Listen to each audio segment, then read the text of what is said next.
السلام علیکم دوستوں، امید ہے کہ آپ سب خیریت سے ہوں گے۔ آج کی ہماری ٹاپ موضوع ہے زمزم کی کھدائی۔ چلیے بنا ٹائم ویسٹ کرے شروع کرتے ہیں۔ حضرت ابراہیم علیہ السلام کے بیٹے حضرت اسماعیل کے 12 بیٹے تھے۔ ان کی نسل اس قدر ہوئی کہ مکہ مکرمہ میں نہ سما سکی اور پورے حجاز میں پھیل گئی۔ ان کے ایک بیٹے کیدار کی اولاد میں عدنان ہوئے۔ عدنان کے بیٹے ماد پوتے کا نام نزار تھا۔ نزار کے 4 بیٹے تھے، ان میں سے ایک کا نام مزر تھا۔ مزر کی نسل سے قریش بن مالک پیدا ہوئے، یہ فہر بن مالک بھی کہلائے۔ قریش کی اولاد بہت ہوئی، ان کی اولاد مختلف قبیلوں میں بڑھ گئی۔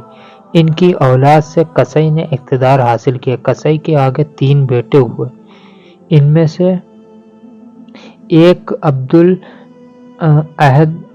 المناف تھے، جن کی اگلی نسل میں ہاشم پیدا ہوئے۔ ہاشم نے مدینے کے ایک سردار کی لڑکی سے شادی کی، ان کے یہاں ایک لڑکا پیدا ہوا، اس کا نام شعیب رکھا گیا۔ یہ پیدا ہی ہوا تھا کہ ہاشم کا انتقال ہو گیا۔ ان کے بھائی مطلب مکہ کے حاکم ہوئے۔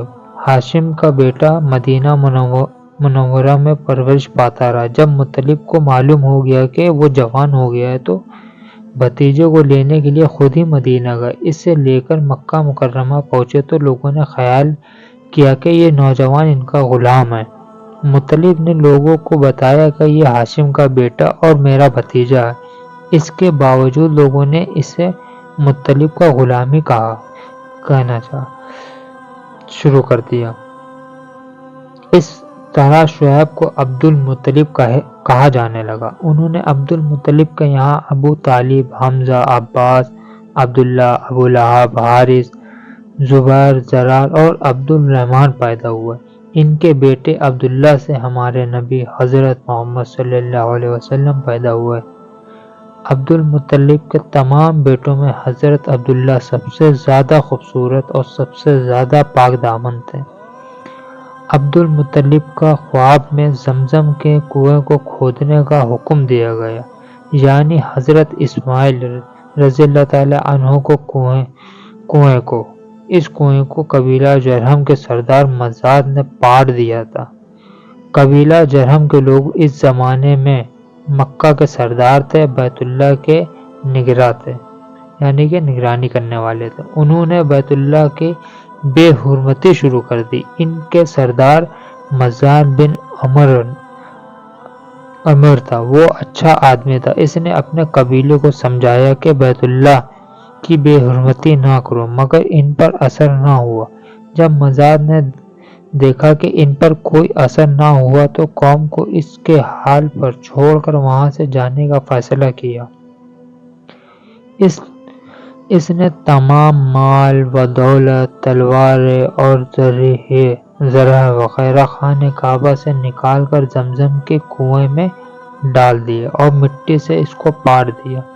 کنواں اس سے پہلے خشک ہو چکا تھا، اب اس کا نام و نشان مٹ گیا تھا۔ یہ کنواں بند پڑا رہا۔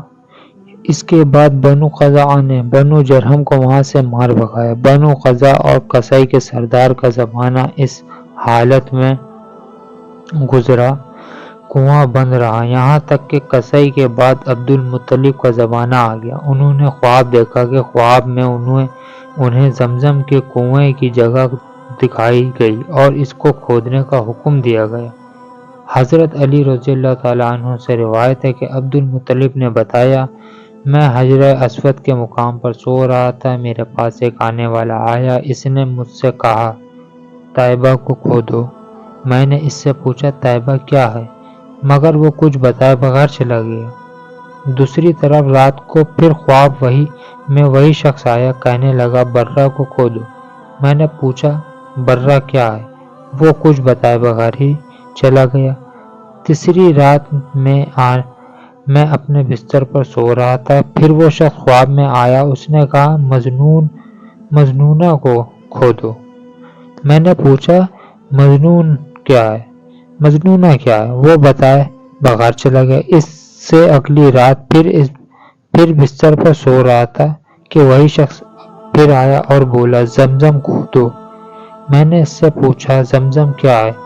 اس بار اس نے کہا زمزم وہ ہے جس کا پانی کبھی ختم نہیں ہوتا، جو حاجیوں کے بڑے بڑے مجموعوں کو سیراب کرتا ہے۔ عبد المطلب کہتے ہیں میں نے اس سے پوچھا یہ کنواں کس جگہ ہے؟ اس نے بتایا جہاں گندگی اور خون پڑا ہے اور کوا ڈھونگے مار رہا ہے۔ دوسرے دن عبد المطلب اپنے بیٹے حارث کے ساتھ وہاں گئے۔ اس وقت ان کے یہاں یہی ایک لڑکا تھا۔ انہوں نے دیکھا وہاں گندگی اور خون پڑا تھا اور ایک کوا ڈھونگے مار رہا تھا۔ اس جگہ کے دونوں طرف بت موجود تھے اور یہ گندگی اور خون دراصل ان بتوں پر قربان کیے جانے والے جانوروں کا تھا۔ پوری نشانی مل گئی تو مطلب گدال لے آئے اور کھدائی کے لیے تیار ہو گئے،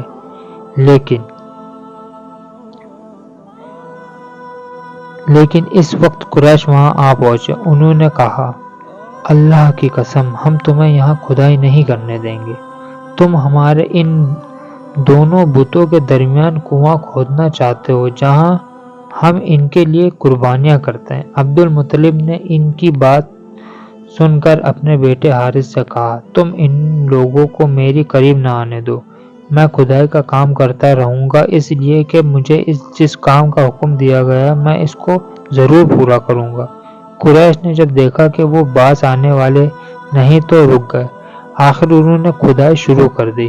جلد ہی کنویں کے آثار نظر آنے لگے۔ یہ دیکھ کر انہوں نے اللہ اکبر کا نعرہ لگایا اور پکار اٹھے یہ دیکھو یہ اسماعیل علیہ السلام کی تعمیر ہے۔ جب قریش نے یہ دیکھا کہ انہوں نے کنواں تلاش کر لیا تو ان کے پاس آ گئے اور کہنے لگے عبد المطلب اللہ کی قسم یہ ہمارے باپ اسماعیل کا کنواں ہے اور اس پر ہمارا بھی حق ہے، اس لیے ہم اس میں تمہارے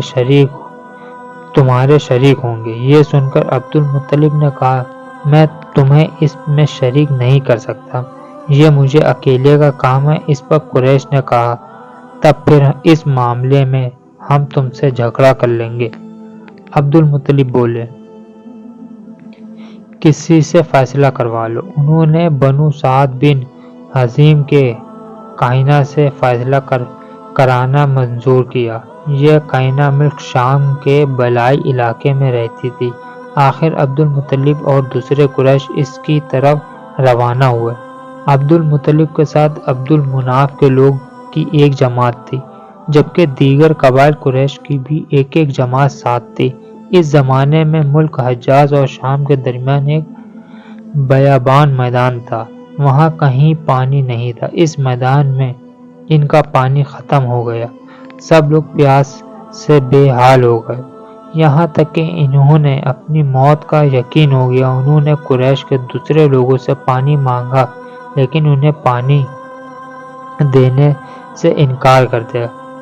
اب انہوں نے ادھر ادھر پانی تلاش کرنے کا ارادہ کیا۔ عبد المطلب اٹھ کر اپنی سواری کے پاس آئے، جو ہی ان کے سواری اٹھی اس کے پاؤں کے نیچے سے پانی کا چشمہ ابل پڑا۔ انہوں نے پانی کو دیکھ کر اللہ اکبر کا نعرہ لگایا۔ پھر عبد المطلب سواری سے اتر آئے، سب نے خوب سیر ہو کر پانی پیا اور اپنے مشکیز کے بھر لیے۔ اب انہوں نے مشکیزیں کہ ان کے پاس جو بوتلیں ہوتے ہیں ان کے لیے انہوں نے بھر لی۔ اب انہوں نے قریش کے دوسری جماعت سے کہا آؤ تم بھی سیر ہو کر پانی پی لو۔ اب وہ بھی آگے آئے اور خوب پانی پیا۔ پانی پینے کے بعد وہ بولے اللہ کی قسم اے عبد المطلب یہ تو تمہارے حق میں فیصلہ ہو گیا، اب ہم زمزم کے بارے میں تم سے کبھی جھگڑا نہیں کریں گے۔